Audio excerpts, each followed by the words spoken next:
Great, so we're about to print and walk through the Wasteland kit. The first thing that's going to happen is it's going to download from either the email in your inbox or the download screen after you click on purchase. So I'm using a Mac here, so to just double click the file to unzip it. It may be different depending on what software you have installed or if you're using Windows, but roughly the process is going to be very similar. Once the game's unzipped, you'll see the folder here, and you'll see there's a Start Here guide, a print folder, which contains everything you need to print out, and the designer's kit, which is used for customizing the game. So the Start Here guide is just a simple PDF. It gives you the overall vibe of what to do in dot point format. And the main thing is there's a website you can click on. You can go to here and see a full complete guide of how to print, how to set the game up, some suggestions, some examples of all the talks and chats and everything. It's very extensive. So this two-page guide is just to give you a quick overview of how the actual kit works. Now, the actual print folder is the one which would copy to a USB stick or send to an online printer when we're getting the game printed out. So let's jump into that and walk through the game. Now, the first thing we're going to see is there's 4 folders, and it's best to print them out on different size paper. So these are the character cards, and they're going to be best as normal 4x6-inch photos. They're just the small photos that you get, well, people used to get, I guess, and they're usually at like 6 to 10 cents each, so they're very cheap to print out. The game and optional posters are great to print out on larger format, like Ledger or A3 or even A2, if your budget stretches that far. Usually it's around $1, $1.50 to get a large enough poster printed.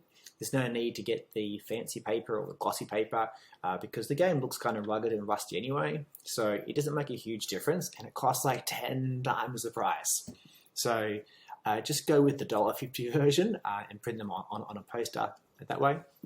And lastly, the lucky dip can just be printed on normal legal or A4 paper because they're going to be cut out anyway, and so there's no point putting them large.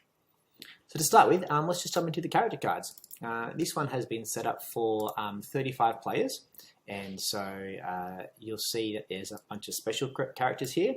There's only one of each of these, and these are for each of the, I guess, the special characters in the game, and the rest of it have duplicates.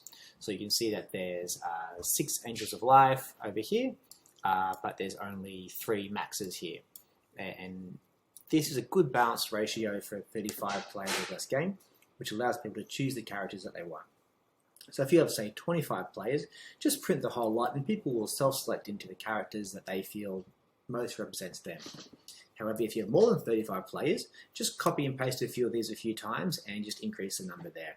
I'd say you can scale up to about 60 players, no worries, and that would be a really good sized group still. Okay, these are the ones you print out just as normal 6x4 photos, and they'll come out looking really, really nice.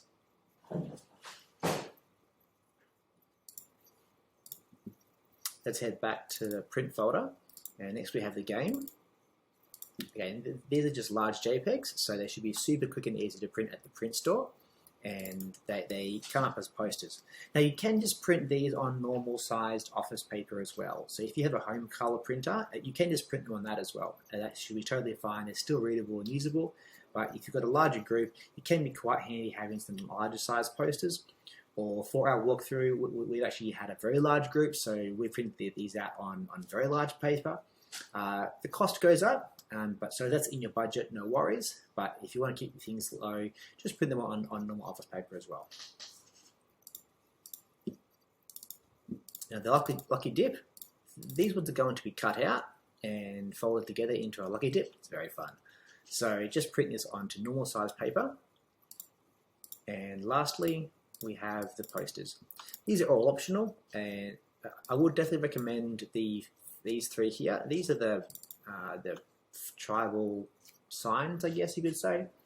So they're great to print out, one for each area, and then that gives each tribe a section in the party where they can kind of call their home. So I would recommend these, but again, it is optional, and if you want some extra flavor, there's some nice ones here to kind of add a bit of vibe and mojo. So that covers off the printing.